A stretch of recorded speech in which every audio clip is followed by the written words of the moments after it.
பணத்தினாலே சுகத்தை பெற்றுக்கொள்ளலாம், அல்லது பணத்தினாலே தேவனுடைய வரத்தை பெற்றுக்கொள்ளலாம் என்று நீங்கள் நினைத்து கொண்டிருக்கிறீங்க, அல்லது உங்களை சுற்றியுள்ளவங்க நினைத்து கொண்டிருக்கிறாங்க, அல்லது தேவன் அவர்களுக்கு கொடுத்த பணத்தையோ, தேவன் அவர்களுக்கு கொடுத்த வரத்தையோ, தேவன் அவர்களுக்கு கொடுத்த அந்த பொக்கிஷத்தையோ பணத்துக்காக அவர்கள் விற்று கொண்டிருக்கிறார்கள் என்று சொன்னால் அது உங்களுக்குள்ளே இருக்கிற களைகள். ஸ்தோத்திரம். சில நேரத்தில் சொல்கிறத கேட்டிருக்கிறேன். எங்கள் வீட்டில் பில்லி சூனிய கட்டு இருக்கிறது, இப்படி குறிப்பிட்டவங்களை நாங்கள் கூப்பிட்டோம், அவங்க வந்து எங்கள் வீட்டில் வந்து பில்லி சூனிய கட்டுக்காக ஜெபித்து அந்த கட்டுகளை எடுத்து விட்டாங்கன்னா இவ்வளவு 1000 அவங்களுக்கு கொடுக்க வேண்டும், இவ்வளவு ரேட் அவங்களுக்கு கொடுக்க வேண்டும் என்று சொல்லி பேசுகிறார்கள்னு சொல்லி, தேவன் உங்களுக்கு கொடுத்த அந்த வரங்களை, தேவன் உங்களுக்கு கொடுத்த அந்த மகா பெரிய பொக்கிஷத்தை நீங்கள் விற்பீர்கள் என்று சொன்னால் நீங்கள் தேவராஜ்யத்திலே களைகளாக இருக்கீங்க, தேவராஜ்யத்தின் புத்திரர்களாக இருக்க முடியாது.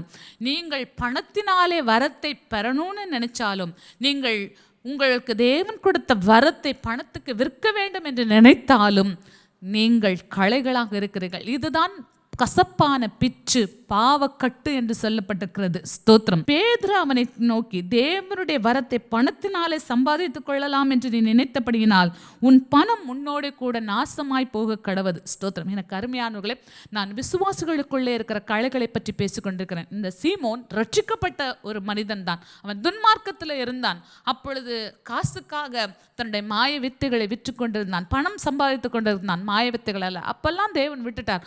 அவன் மனம் திரும்பி ஞானஸ்தானம் பெற்ற பிறகு பரிசுத்த ஆவியானவரை பணத்தினாலே சம்பாதித்துக் கொள்ளலாம் என்று நினைக்கிறான். நீங்கள் சபையிலும் நீங்கள் தசமபாகமோ அல்லது காணிக்கையோ நிறைய கொடுக்கறதுனால முதன்மையாக இருக்க வேண்டும் என்று சொல்லி நோக்கத்தோடு நீங்கள் எதை தேவனுக்கு கொடுத்தாலும், எதை தேவனுடைய ராஜ்யத்தில் விதைத்தாலும் உங்களுடைய செயல்கள் களைகளாக இருக்கிறது, நீங்களும் களைகளாக இருக்கிறீர்கள். ஸ்தோத்திரம்.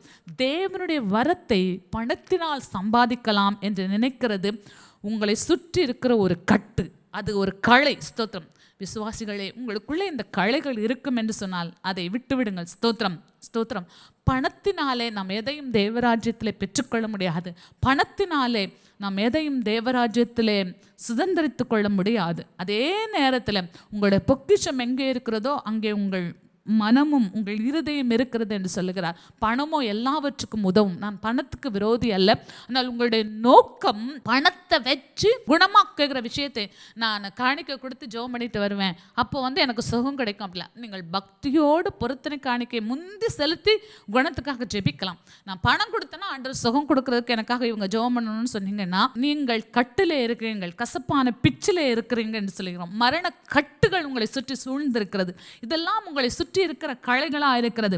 இதற்கு நீங்கள் விலக வேண்டும். ஸ்தோத்திரம். சீமோன் ரட்சிக்கப்பட்டான், ஞானஸ்தானம் பெற்றான், பரிசுத்த ஆவியையும் பெற்றுக்கொண்டான். ஆனால் அடுத்து அவன் செய்தது, பேதுரு யோவானை போல நான் யார் மேலெல்லாம் கைகளை வைக்கிறேனோ அவங்கள் எல்லாம் பரிசுத்த ஆவியை பெற்றுக்கொள்ள வேண்டும் என்று சொல்லி குறுக்கு வழியில் அவன் போகிறான். ஸ்தோத்திரம். இலவசமாய் பெற்றீர்கள், இலவசமாய் கொடுங்கள். ஸ்தோத்திரம். நம்ம தேவனிடத்தில் இந்த ரட்சிப்பை இலவசமாய் பெற்றிருக்கிறோம், அந்த ரட்சிப்பை இலவசமாய் கொடுப்போம். நம் தேவனிடத்தில் இந்த சுகத்தை இலவசமாய் பெற்றிருக்கிறோம், இலவசமாய் கொடுப்போம். ஸ்தோத்திரம். அல்லேலூயா. துதியின் கோட்டை ஆலயம் புதிய பேருந்து நிலையம் அருகில், திருநெல்வேலி 620007 தமிழ்நாடு, தென்னிந்தியா. இணையதள முகவரி www.fortopriceministries.org.